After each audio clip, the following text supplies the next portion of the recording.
Bismillahirrahmanirrahim. Assalamualaikum warahmatullahi wabarakatuh. Alhamdulillah wassalatu wassalamu ala Rasulillah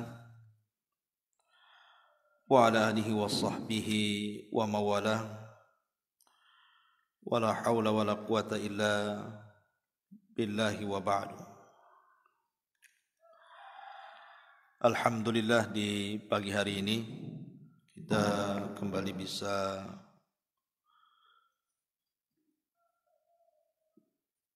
duduk di majelis ilmu walaupun lewat Instagram dan Facebook. Salawat dan salam tak lupa untuk keberkahan majelis di pagi hari ini kita hadiahkan kepada Nabi kita, Nabi besar Muhammad sallallahu alaihi wasallam. Ma'asyiral muslimin yang dimuliakan Allah Azza wa Jalla, kita ulas lagi pembahasan tentang seorang ulama hadis, Fudail ibn Iyad ataupun ibn Iyad rahimahullahu ta'ala. Kita tahu bahwa ada beberapa ulama yang memiliki keunggulan masing-masing. Ada ulama yang dikenal dengan ibadahnya. Ada juga ulama yang dikenal dengan waraknya. Ada ulama dikenal dengan kealimannya. Ada juga ulama yang dikenal dengan fikihnya. Sebagaimana dikatakan Abdullah ibn Mubarak, seorang alim ulama dunia di zamannya, dia mengatakan, ma ra'aitu a'badan nas min Abdul Aziz ibn Abi Ruwat wa ma ra'aitu awra'an nas minal Fudail ibn Iyad wa ma ra'aitu a'laman nas min Sufyan ats-Tsauri wa ma ra'aitu afqahan nas min Abi Hanifata rahimahullahu ta'ala. Kata Abdullah ibn Mubarak rahimahullahu ta'ala, aku tidak melihat manusia yang paling ahli dalam ibadah melebihi Abdul Aziz ibn Abi Ruwat. Dan aku tidak pernah melihat manusia yang paling wara' melebihi Fudail ibn Iyad. Dan aku tidak pernah melihat manusia yang paling alim melebihi Sufyan ats-Tsauri. Dan aku tidak pernah melihat manusia yang lebih cerdas dalam fiqih melebihi Abu Hanifah. Maka dari pernyataan Abdullah ibn Mubarak ini, manusia memiliki kelebihan masing-masing. Fudail ibn Iyad ini memiliki kelebihan, adalah manusia yang paling warak di zamannya. Dan itu dikatakan langsung oleh seorang Khalifah Harun ar-Rasyid. Ingat, Khalifah Harun ar-Rasyid itu khalifah yang sangat mencintai majlisnya para ulama dan ubat. Lain dengan para pemimpin-pemimpin setelahnya, apalagi di zaman sekarang. Ya, cinta musik. Ya, kalau pemimpin-pemimpin di zaman sekarang kan begitu ya. Buat konser, Beda ya. Kalau pemimpin di zaman dulu ya konsernya ya ulama itulah.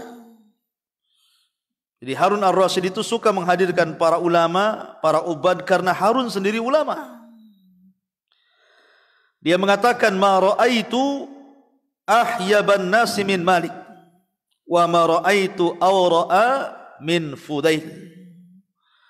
Aku tidak pernah melihat manusia yang berkarisma, memiliki karismatik yang luar biasa, melebihi khalifah dibandingkan Malik. Imam Malik itu ditakuti khalifah. Dan aku tidak pernah melihat manusia yang paling wara melebihi Fudail ibn Iyad rahimahullahu ta'ala. Bahkan Bishr al-Hafi ini sendiri ulama wara. Tidak ada ulama sebenarnya kalau cerita wara selalu disebut Bishr al-Hafi karena dari rumahnya keluar pelajaran wara. Dia sendiri memuji Fudail bin Iyad dan mengatakan, manusia yang paling wara di dunia ini hanya 10. Kemudian menyebutkan salah satunya Sufyan ats-Tsauri, kemudian Ibrahim ibn Adham, kemudian Fudail ibn Iyad dan putranya Ali bin Fudail ibn Iyad rahimahumullahul jami'.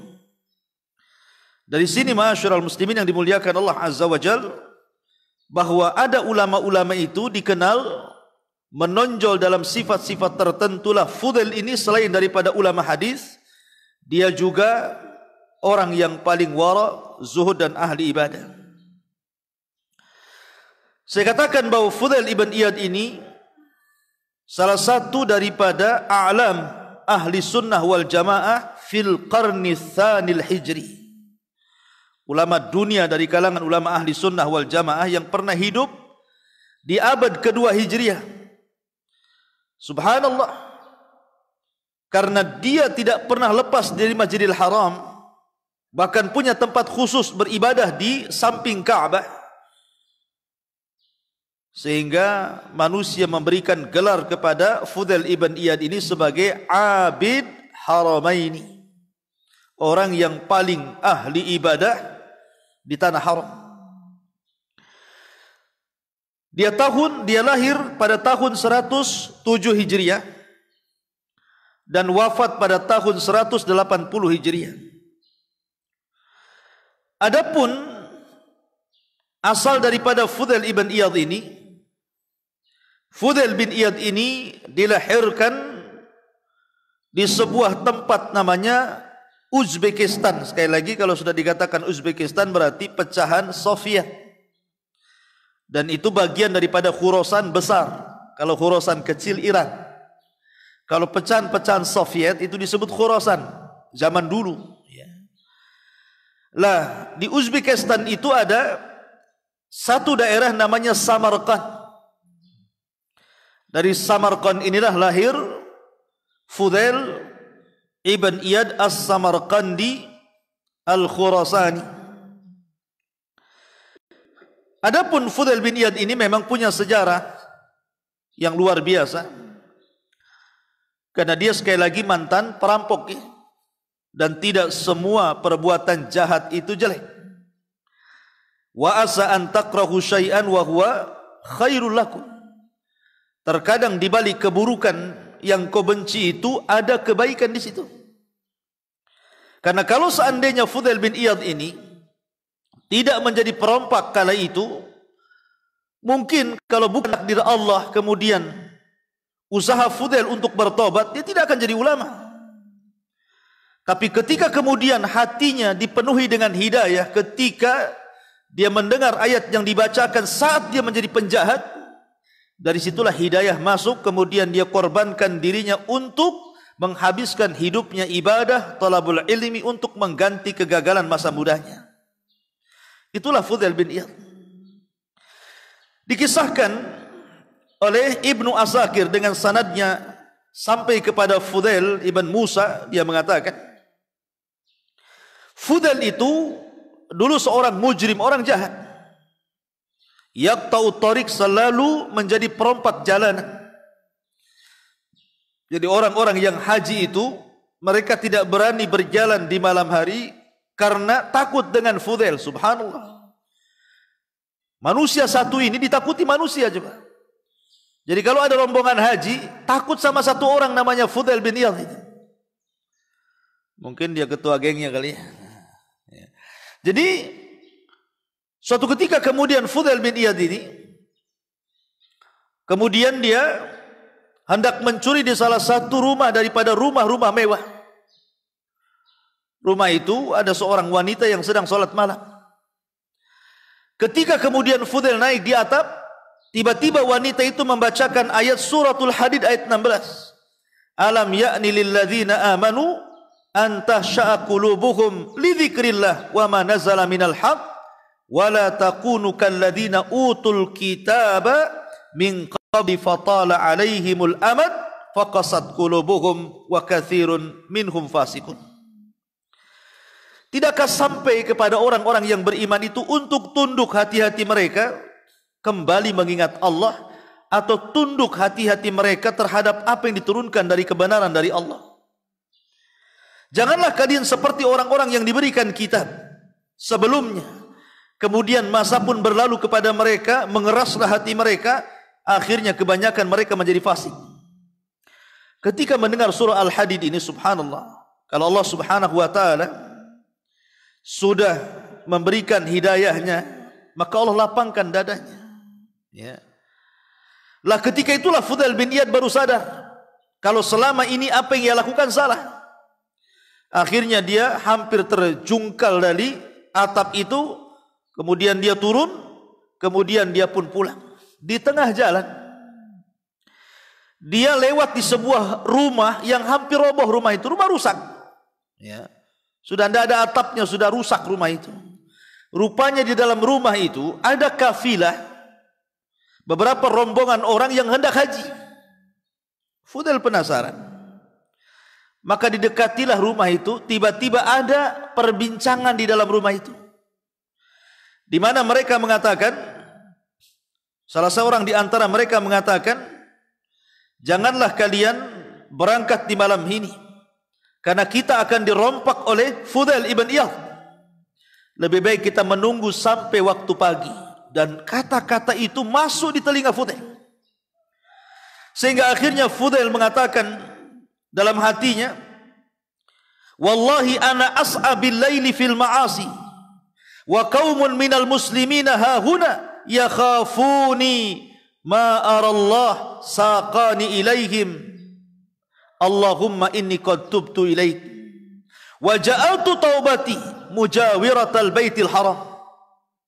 Maka dia mengatakan, demi Allah selama ini setiap malam aku bermaksiat kepadamu ya Rabb, sementara kaum muslimin di sini mereka takut kepadaku. Sungguh ya Allah, aku bertobat kepadamu dan akan kujadikan tobatku bertetangga dengan Masjidil Haram. Ini nazarnya dia. Aku ingin bertetangga dengan Masjidil Haram. Dari situlah maka seluruh harta Fudail akhirnya dijual dari Khurasan, dari Samarkand. Dia pun kemudian melakukan safar menuju tanah Mekah. Di tanah Mekah inilah maka dia berjumpa dengan wanita pilihannya, wanita yang salehah. Dari keluarga itu keluar cahaya zuhud dan wara. Menikahlah kemudian Fudail dengan wanita itu, dan dia habiskan waktunya untuk beribadah di haram dan belajar kepada para ulama yang datang dari mana-mana ke haram, karena musim haji itu musim para ulama. Jadi dari mana-mana ulama datang, dan itu kesempatan yang kemudian diambil oleh Fudail untuk belajar. Maka dia pun kemudian belajar kepada para ulama yang datang dari mana-mana ke haram dan juga ke Madinah. Maka dia akhirnya lambat laun Allah bukakan kecerdasan, akhirnya bukan hanya menjadi ahli ibadah tetapi juga menjadi ahli hadis. Dan itu dikatakan oleh Imam Zahabi rahimahullahu taala ketika menukilkan perkataan Abdullah ibn Mubarak bahwa aku tidak pernah melihat orang yang bisa menggabungkan antara zuhud dan wara melebihi Fudail bin Iyad. Dia bisa menggabungkan dua perkara itu. Ma'asyiral muslimin yang dimuliakan Allah Subhanahu wa taala, sudah saya singgung bahwa Fudail bin Iyad ini karena menjadi alim ulama besar, maka dicintai para ulama yang lainnya. Lah yang paling mencintai Fudail itu siapa? Abdullah ibn Mubarak. Jadi Abdullah ibn Mubarak itu menjadikan Fudail itu sebagai gurunya. Guru dalam bab zuhud dan wara'. Lah sementara Abdullah ibn Mubarak ini orang kaya. Lah di zaman itu ada dua ulama kaya raya, plus dia juga orang kaya, plus juga ulama. Salah satunya Lais ibn Sa'ad yang ada di Mesir, dan Abdullah ibn Mubarak yang ada di Khurasan. Lah, adapun yang ada di Mesir, Lais ibn Sa'ad ini luar biasa, ikhwan, nanti saya akan ceritakan. Dia mengalahkan pamornya khalifah yang ada di sana, Abu Ja'far al-Mansur. Jadi sebenarnya gubernur di Mesir itu selalu memberikan bantuan kepada fuqara wal masakin. Tetapi Lais ibn Sa'ad ini jauh lebih banyak bantuannya kepada fuqara wal masakin, sehingga kedudukan dia di Mesir jauh lebih tinggi dibandingkan gubernurnya. Itu Lais bin Sa'ad itu. Lah, walaupun demikian dia tidak lupa dengan para ulama. Dialah yang senantiasa mengirim uang kepada Imam Malik untuk memberikan nafkah. Padahal Imam Malik itu kaya, tapi diberikan nafkah. Kenapa? Karena menghormati para ulama. Ya, harusnya seperti itu. Ya, ini mah enggak ustaz suruh nyangkul, suruh jadi tukang bangunan, suruh jadi ojol. Kapan dia bisa mengajar? Kapan dia bisa berdakwah kalau hari-harinya kemudian bekerja seperti itu? Harusnya orang-orang kaya menghormati ilmu. Beri sebagian harta kalian, kasih sama ustaz. Ini ustaz nih kasihan, nampaknya motornya udah mogok-mogok. Belikan motor bagus. Nampaknya udah nggak layak lagi nih motor nih, musim hujan kehujanan. Belikan mobil, kan begitu ya. Karena Imam Malik rahimahullahu taala diberikan nafkah oleh siapa? Oleh Lais ibn Sa'ad. Lah sementara Fudail bin Iyad ini kehidupannya seumur dia masih hidup ditanggung oleh Abdullah ibn Mubarak. Bayangkan, Abdullah ibn Mubarak menanggung kehidupan Fudail bin Iyad, setiap bulan dikirim. Ya, begitulah. Makanya sering saya katakan, tidak ada yang bisa menghormati ulama kecuali ulama. Tidak ada yang paham dengan ustaz kecuali ustaz, gitu maksudnya. Kalau orang awam mana paham dengan ustaz? Yang ada dia lebih hebat dibandingkan ustaz. Ma'asyiral muslimin yang dimuliakan Allah Azza wa Jalla. Lah, Fudail bin Iyad, walaupun setiap bulan dia dikirim oleh Imam Malik, oleh Abdullah ibn Mubarak untuk ma'isyah kesehariannya, tetap saja hidupnya susah. Kenapa? Karena tidak semua uang yang dikirim oleh Abdullah ibn Mubarak itu dimakan dia dan keluarganya. Kalau seandainya dimakan dia dan keluarganya sudah cukup tuh. Tapi Fudail bin Iyad membagi uang itu menjadi 4. Ya, 1/4-nya diberikan pada fuqara al-hayy, kepada fakir miskin yang ada di tempat dia. Yang kedua kepada tetangga-tetangganya. Yang ketiga kepada orang-orang yang datang ke Mekah kemudian tidak punya zat, tidak punya bekal, habis bekalnya di jalan. Kemudian baru 1/4-nya digunakan untuk dia, anak dan keluarganya. Artinya bahwa walaupun dia disedekahi orang, tetap saja dia bersedekah, gitu maksudnya. Luar biasa. Ya. Ma'asyiral muslimin yang dimuliakan Allah Azza wa Jalla. Fudail bin Iyad ini, tadi saya katakan perkataan Bishr al-Hafi. Bishr al-Hafi ini seorang ulama zuhud dan wara, ahli ibadah plus juga wara. Kenapa disebut Hafi? Hafi itu artinya tidak pakai sandal. Jadi Bishr al-Hafi itu Bishr yang nyeker kemana-mana, itu artinya. Al-Hafi itu kan nggak mau pakai sandal dia. Saking zuhudnya, semenjak dia tobat, dia lepas sandalnya. Nanti saya akan kisahkan. Bishr al-Hafi ini kurang lebih dengan Fudail. Tapi bedanya kalau Bishr al-Hafi ini orang kaya, pedagang, poya-poya, maksiat macam-macam dia lakukan. Tiba-tiba kemudian dia diingatkan orang soleh gitu. Dia sedang bernyanyi dengan wanita-wanita biduan. Tiba-tiba datang seorang alim, seorang soleh menasihati. Nasihatnya masuk. Dikejar orang alim ini sampai ke padang pasir ceritanya itu. Akhirnya diberikan nasihat, dari situ dia bertobat, kemudian dia bernada tidak pakai sandal. Maka selamanya dia nyeker, makanya disebut Bishr al-Hafi itu.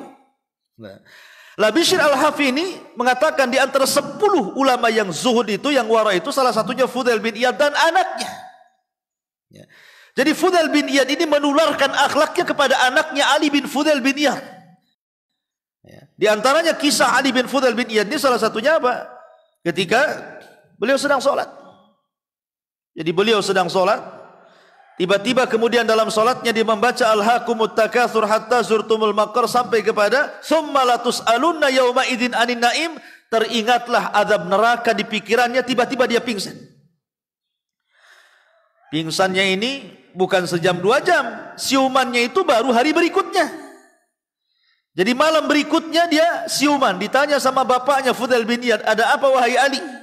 Kenapa kau pingsan?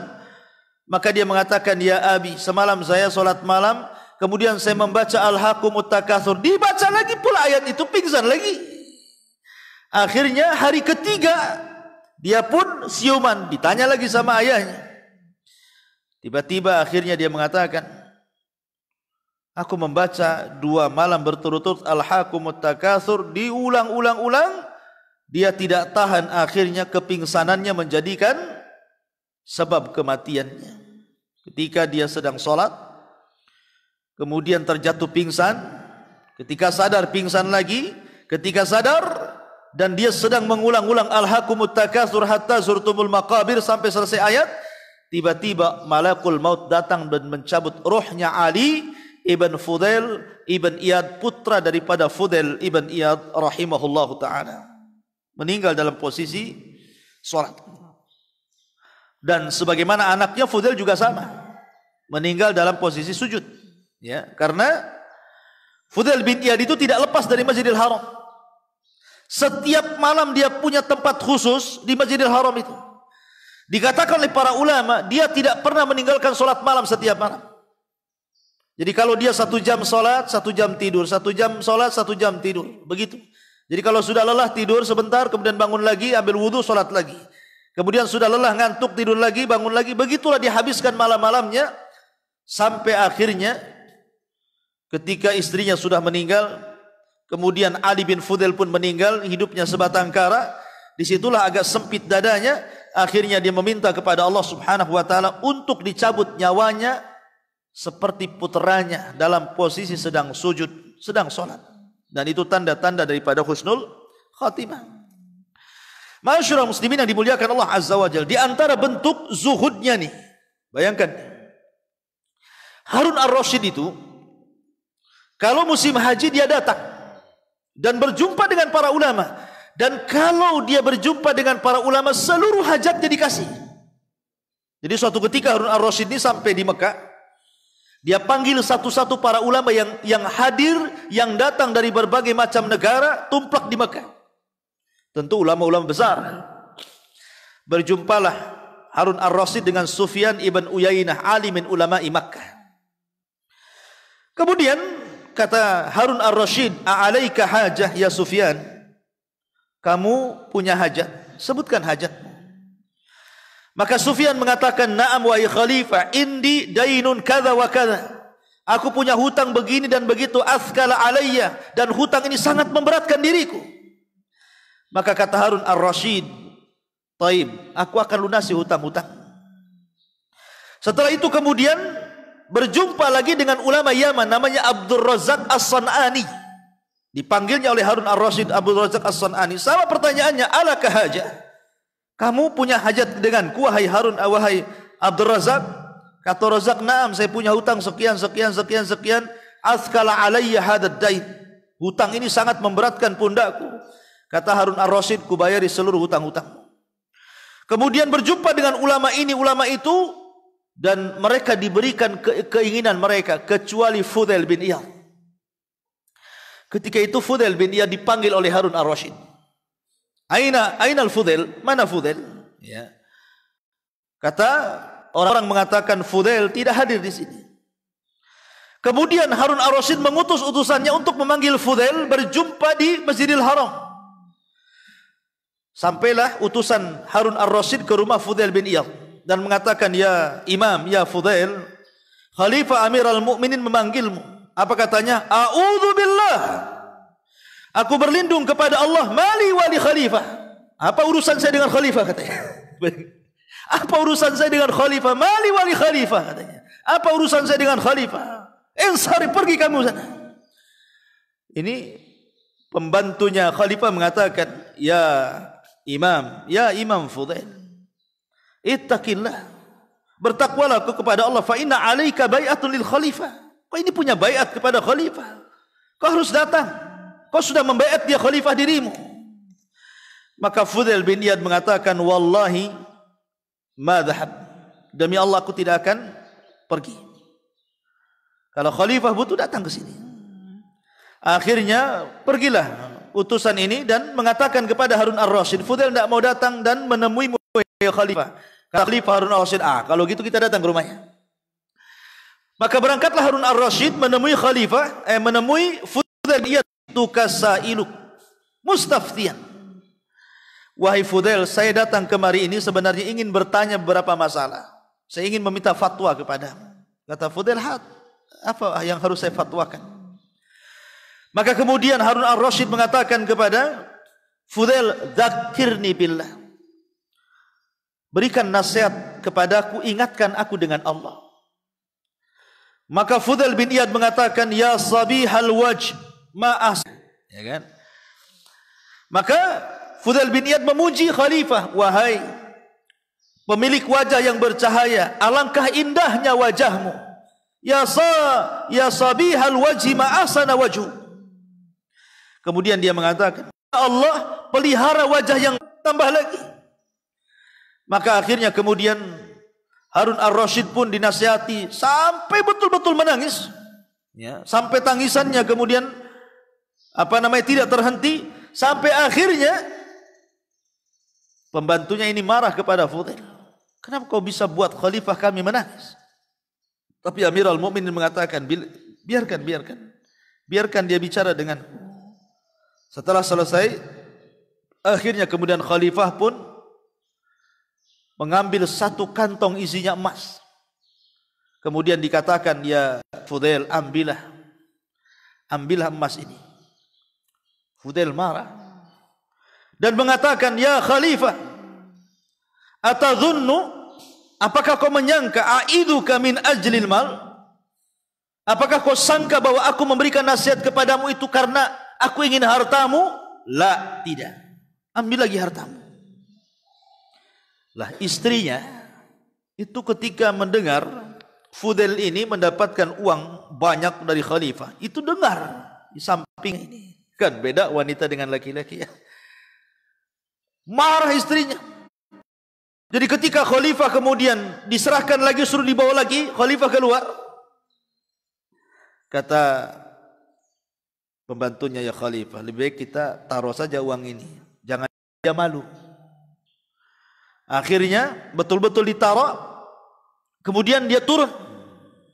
Fudail tahu bahwa harta itu ada di situ, diambilnya, disusulnya khalifah ini, kemudian dikasihkan lagi. Jangan kira aku memberikan nasihat ini karena harta ini, ambil lagi. Di situ zaujatuhu, tiba-tiba istrinya teriak sambil menangis-nangis dan mengatakan, ya Fudail, ma sya'nuk, wahai Fudail, ada apa denganmu? Nahnu lam na'kul sab'ata ayyam, kami sudah tidak makan 7 hari, kau tolak emas itu katanya. Kami sudah enggak makan 7 hari. Ya. Kau menolak harta itu katanya. Kenapa kau tidak ambil? Masya'nuka ya Fudail, marahi sama istrinya. Kata Fudail, uskuti, diam kamu. Akhirnya nasihati istrinya sambil menangis tuh. Bayangkan 7 hari tidak makan. Makanya dikatakan oleh Abdullah ibn Mubarak, waroknya Fudail ini, walaupun tidak ada apapun di rumahnya, walaupun dia harus memakan abu daripada bekas bakaran kayu, maka dia makan, dibandingkan dia makan dari hasil minta-minta yang syubhat, apalagi yang haram. Ditolaknya. Dari situlah Harun ar-Rasyid mengatakan, demi Allah, aku tidak pernah melihat orang yang paling wara dibandingkan Harun ar-Rasyid. Wah, beda kelas kita dengan Harun ar-Rasyid. Kalau ya, kelas kita bukan kelas wara.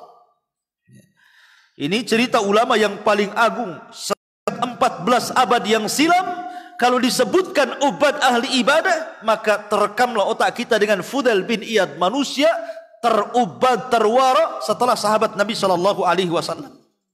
Luar biasa. Ya. Ma'asyiral muslimin yang dimuliakan Allah Subhanahu wa taala. Karena bagaimanapun ikhwatul fiddin, para ulama dahulu itu memperhatikan ulama yang lainnya. Ada yang kemudian senang dengan perhatian ulama yang lainnya, ada yang kemudian memang tidak mau seperti Fudail. Seperti ceritanya Imam Malik, bawa satu karung kurma ajwa, dihadiahkan kepada siapa? Lais ibn Sa'ad ke Mesir, dikirim ke Mesir. Tiba-tiba Lais ibn Sa'ad merasa tersanjung dengan hadiah daripada Imam Malik dengan kiriman kurma. Diisi kurma itu kemudian dituang, diganti tempatnya, diisi pula satu emas sebanyak kurma yang dimasukkan ke dalam Malik. Enak tuh kayak gitu ya. Harusnya begitu.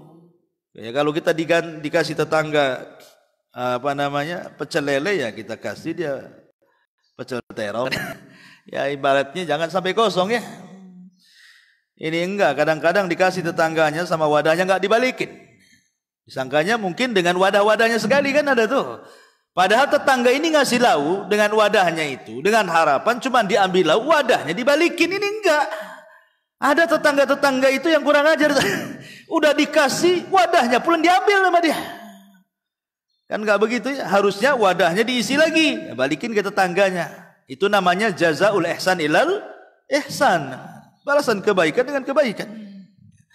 Ma'asyiral muslimin yang dimuliakan Allah Azza wa Jalla. Lah kemudian Fudail bin Iyad rahimahullahu taala pernah suatu ketika dikatakan kepadanya tentang apa itu wara. Ya Fudail, apa itu wara? Ya. Maka Fudail mengatakan, "Man ata Allah hal tadurrukal ma'siyatu?" Barang siapa yang taat kepada Allah, apakah maksiat akan memberikan madarat kepadamu? Wa man ya'sillaha hal tanfa'uhu ta'atu? Hal tanfa'uka ta'atu? Barang siapa yang bermaksiat kepada Allah, apakah ketaatan itu akan bermanfaat bagimu? Haris ala ridallah, kata Fudail, arilah keridhaan Allah Subhanahu wa taala. Ha huwa dzak, maksudnya itulah wara. Ya, karena kalau kita mencari keridhaan manusia, tidak akan kita dapati. Ya.